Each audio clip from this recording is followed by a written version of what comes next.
살아계신 하나님, 오늘 이 밤에도 우리가 모여 함께 주님 앞에 부르짖어 기도합니다.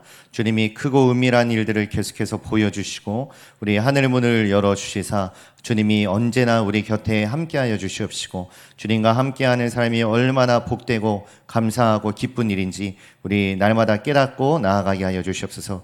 기도하는 이 시간이 즐겁고 기쁜 시간이 되기를 소원합니다. 우리 세상의 즐거움을 뒤로하고 이 주님과 함께하는 시간을 선택하였사오니 우리 날마다 우리 주님 안에서 기쁨을 누리게 하여 주옵소서. 감사하신 예수님 이름으로 기도합니다. 아멘. 네, 오늘 40일 기도학교 6번째 시간, 하나님의 뜻을 알고 기도하는 영적 원리에 대해서 말씀 나누겠습니다. 요한일서 5장 13절에서 15절 말씀입니다.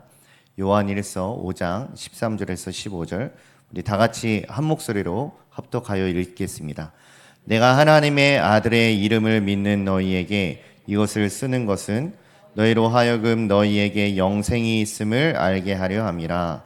그를 향하여 우리가 가진 바 담대함이 이것이니 그의 뜻대로 무엇을 구하면 들으심이라. 우리가 무엇이든지 구하는 바를 들으시는 줄을 안즉 우리가 그에게 구한 그것을 얻은 줄을 또한 아느니라. 아멘. 네, 우리가 기도를 할 때 포기하지 않고 계속 기도할 수 있는 것은 믿음이 있기 때문에 그런 것인데, 우리가 기도할 때 믿음이 종종 흔들릴 수 있거든요. 네, 흔들릴 수 있는 이유가 뭐냐면 우리들의 기도가 하나님의 뜻과 부합하다고 하는 확신이 떨어질 때 믿음이 함께 떨어집니다. 내가 하고 있는 기도가 하나님의 뜻이 맞다라고 느껴지면 그 기도는 좀 더 힘있게 계속 달려가지만, 내가 하고 있는 기도가 지금 하나님 뜻하고 맞는 건가 아닌 건가, 이 약간 의아할 때, 잘 모르겠을 때 기도가 멈춰지게 됩니다. 예를 들면 나의 자녀가 대학을 들어가게 해달라고 하는 기도를 한다든지, 나의 사업이 잘 되게 해달라고 기도를 한다든지, 이게 진짜 하나님의 뜻인 건지, 이런 기도를 해도 되는 건지 잘 모르겠는 거예요. 그래서 그냥 그런 기도는 하지 않고 뭐 어떤 영적인 부분들만, 어떤 신앙적인 부분으로만 기도를 하는 그런 경향들도 있을 수 있습니다. 그런데 우리는 어떤 기도를 하든, 이런 기도를 하든 저런 기도를 하든, 세상적인 기도를 하든 영적인 기도를 하든 땅의 기도를 하든 하늘의 기도를 하든 상관이 없이 하나님 뜻대로 기도하는 게 중요합니다. 세상의 일이라 할지라도 하나님 안에서 그 세상 일을 바라볼 때 하나님이 보시는 관점이 있잖아요. 내 자식이 대학에 들어가는 것에 대해서 하나님이 보시는 관점, 나는 그것을 아직은 알지 못하지만 그것을 붙들고 기도할 때 주님의 관점을 우리에게 가르쳐 주신단 말이에요. 기도를 하면. 근데 기도를 안 하면 하나님의 뜻을 알지를 못합니다. 그러니 저와 여러분들은 어떤 기도가 되었든지 간에 무조건 하나님의 뜻을 물으면서 기도를 해야 하겠죠. 오늘 성경의 14절 말씀 보니까 그를 향하여 우리가 가진 바 담대함이 이것이니 그의 뜻대로 무엇을 구하면 들으심이라 함이라 그랬습니다. 여러분, 기도는요 하나님의 뜻을 이루는 것이죠. 그래서 먼저 우리가 기도 제목을 정해야 기도하기가 참으로 좋습니다. 기도 제목을 정하지 못하면 힘이 있는 기도가 나가질 않아요. 기도의 승패는 기도의 제목을 정하는 데서부터 시작이 됩니다. 과연 그렇다면 우리 성도들이, 우리 인간이 하나님의 뜻을 알 수 있는가? 그런 질문을 좀 해봐야 하겠습니다. 하나님의 뜻을 우리가 알 수 있는가? 하나님의 뜻을 나의 힘으로는 알 수 없습니다. 그러나 하나님의 뜻을 전혀 알지 못하는 것이 아니라 주님이 가르쳐 주시는 만큼 우리가 알 수 있는데, 이게 도대체 어떤 의미인가? 자, 이제 세 가지 원리에 대해서 이야기를 하겠습니다. 첫 번째, 인간이 하나님의 뜻을 알 수 없다는 것은 지식의 차원에서 알 수 없다는 뜻입니다. 지식적인 차원에서 인간은 하나님의 뜻을 알 수도 없고 하나님의 뜻을 이겁니다라고 정할 수도 없습니다. 베드로는 예수님을 향하여서 십자가에 못 박히시지 말라고 말렸죠. 네, 예수님은 사단아 물러가라. 너가 나를 넘어지게 하는도다. 너가 사람의 일을 생각하고 하나님의 일을 생각하지 아니하는도다 그래요. 베드로는 몰랐던 거죠. 하나님의 뜻을 몰랐어요. 그러니까 그런 이야기를 하고 있는 겁니다. 피조물이 창조주를 알 수가 없죠. 우리가 하나님을 알지 못한다는 건 그런 차원입니다. 예를 들어 유치원생들은 초등학생들의 대화를 알지 못합니다. 무슨 말인지 알아듣지를 못해요. 어쩔 TV 저쩔 TV 뭐 이런 얘기를 하는데 유치원생들은 더 어린 아이들은 이게 뭔 말이야 못 알아듣는단 말이에요. 물론 어른들도 뭔 말인지 잘 모르지만 근데 이제 초등학생들은 중고등학생이 하는 대화를 다 알아듣지 못합니다. 또 중고등학생들은 대학생들이 하는 대화를 다 알아듣지 못하고 대학생들은 또 어른들이 하는 대화를 다 알아듣지를 못합니다. 미혼자들은요 기혼자들의 어떤 대화를 이해하지 못할 때가 있을 수 있습니다. 그러니까 이게 시대마다 20대가 다르고 30대가 다르고 40대가 다르고 70대, 80대 그 연령들만이 알 수 있는 그런 대화가 있지 않습니까? 그러다 보니 하나님의 지식이 하나님의 뜻이 우리에게 온전히 알아진다고 하는 것은 굉장한 욕심이에요. 이건 말도 안 되는 일입니다. 이 인간 세상사에서도 우리가 다 이해하지 못하는 부분이 있는데 어떻게 신이신 하나님의 뜻을 우리가 다 알 수가 있겠습니까? 그런 차원에서 우리는 하나님의 뜻을 다 알지 못합니다. 그러나 두 번째로 성도가 하나님의 뜻을 알 수 있는데 그것은 믿음의 차원에서 알 수 있는 것입니다. 하나님의 뜻을 따라 우리가 구해야 된다고 이야기를 하는데 미리 하나님의 뜻을 알고 구하는 부분도 있을 수 있겠지만 모르지만 아까 전에 이야기했던 것처럼 그저 기도하다 보니까 하나님의 뜻을 알게 되는 경우들이 있습니다. 이것이 하나님이 알게 해주시는 믿음의 차원에서 벌어지는 일이죠.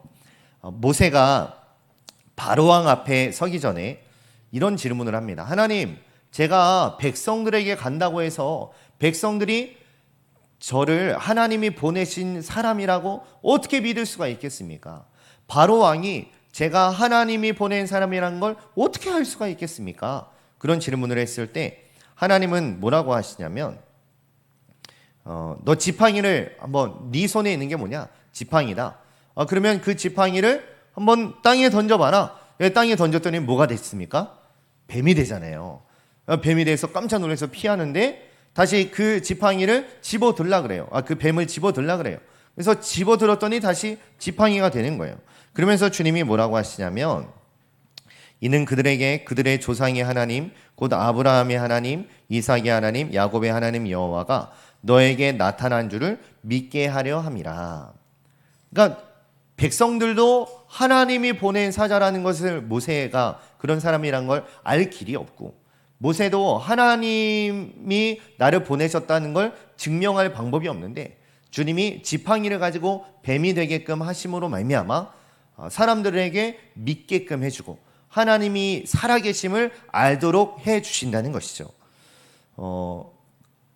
하나님이 스스로 자신의 뜻을 드러내시는 것이죠.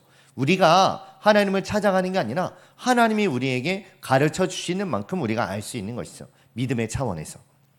기드온이 또 나옵니다. 사사기 6장 17절에서 이하로 기드온이 등장을 하는데 기드온에게 하나님이 나타나셔서 그래요. 내가 너를 선택했다. 너는 이스라엘 백성들을 구원해라. 그런 이야기를 하는데 기드온이 약간 의심이 있잖아요. 그래서 하나님, 당신이 하나님이시라는 증거를 내게 보여주십시오. 그랬더니 이제 몇 가지를 보여주시는데 그 중에 하나가 예물을 나에게 가져와라 그러세요. 그래서 기드온이 예물을 챙겨갔는데 어떤 예물이냐면 염소 새끼 하나를 준비해요. 그리고 가루 한 에바를 준비해서 무교병으로 떡으로 만듭니다. 그리고 소쿠리에다가 고기를 담고 국을 양푼에 담고 가지고 와요. 그래서 이제 고기와 무교병을 가져다가 바위 위에 놓고 이제 국을 부으라고 하세요. 하나님의 사자가. 그래서 그렇게 합니다. 고기에다가 이제 무교병이랑 같이 넣고 국을 부어요. 그리고는 봐라. 그리고 하나님의 사자가 지팡이를 그 예물에다가 딱 들이대니까 바위에서 불이 나와가지고 그 예물을 태웁니다. 그리고 하나님의 사자는 사라져요. 기드온이 그걸 보고 두려워합니다. 내가 하나님과 대면하여 봤구나. 저분은 진짜 하나님이 맞았구나. 하나님이 말씀하세요. 안심하라, 두려워하지 마라, 죽지 아니할 것이다. 근데 기드온이 또 의심을 하죠. 그래서 하나님이 또 어떤 걸 보여주시죠? 양털 뭉치에 이슬이 내리게 하시고 다른 땅에는 이슬이 내리지 않고, 또 양털 뭉치만 빼놓고 나머지 땅에 또 이슬이 내리게 하시고, 뭐 이런 기적들을 보여주심으로 말미암아 기드온이 하나님이 살아계심을, 또 자신에게 너 이스라엘을 구원해라라고 하신 그 말씀이 맞다는 것을 알게 됩니다. 하나님이 알게끔 해주시는 거예요. 그러니까 우리들이 하나님의 뜻을 스스로는 알 수 없고 하나님이 가르쳐 주시는 만큼만 알 수가 있다는 뜻입니다. 그런데 세 번째, 성도는 하나님의 뜻을 알고 기도할 수 있어요. 방금 전에 제가 하나님의 뜻은 주님이 가르쳐 주시는 만큼만 안다고 이야기했지만, 주님이 이미 가르쳐 주신 성경책이 있죠. 우리에게는 말씀이라고 하는 기가 막힌 하나님의 계시를 붙들고 있습니다. 하나님은 그 계시된 하나님의 말씀을 통하여 우리에게 하나님의 뜻을 보여주세요. 그래서 우리는 성경을 읽으며, 아, 이게 하나님의 뜻이구나, 이것은 하나님의 뜻이 아니구나, 이것은 하나님이 기뻐하시는 거구나, 이것은 하나님이 싫어하시는 거구나, 이런 것들을 알 수 있게 되었습니다. 하나님의 뜻은 1차적으로 성경에 기록되어 있어요. 그렇기 때문에 저와 여러분들은 하나님의 뜻을 알기 위해 말씀을 많이 읽어야 됩니다. 근데 말씀이, 성경이 지식이 뛰어난 사람이라고 해서 성경이 잘 이해가 되는 것이 아니고, 성령에 감동된 사람들만이 성령으로 감동된 책인 이 성경을 더 많이 이해를 합니다. 성경 말씀은요, 그냥 인간의 지식으로 이해하는 게 아니라 또 그것도 하나님이 가르쳐 주시는 만큼 성령이 이해가 되는 거죠. 다른 말로 하면 성령님이 내 안에 오셔서 성령이 알게 하시는 만큼 우리는 성경에 기록된 하나님의 뜻을 알게 됩니다. 그래서 저와 여러분들이 1차적으로 성경은 많이 읽어야 됩니다.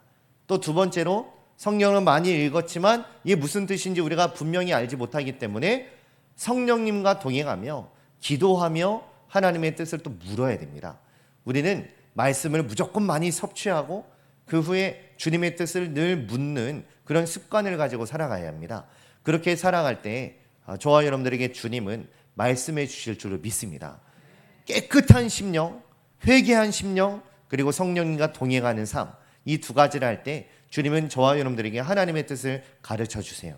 그러니 어떤 기도를 하시든 하나님의 뜻 안에서 기도하시고, 하나님의 뜻을 벗어나는 기도가 혹시 내 안에 있다고 느껴진다면 그것을 빨리 수정하시고 하나님의 뜻 안으로 가져오시고, 여러분 세상적인 기도하셔도 돼요.